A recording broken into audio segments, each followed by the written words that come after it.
ಎತ್ಕೋತ್ಯಾ?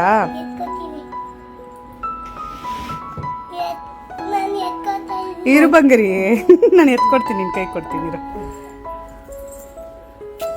ಇನ್ನೊಂದು ಶಕ್ತಿ ತಮ್ಮ ಪಾಪಗೆ ಮುದ್ದು ಮಾಡಿ.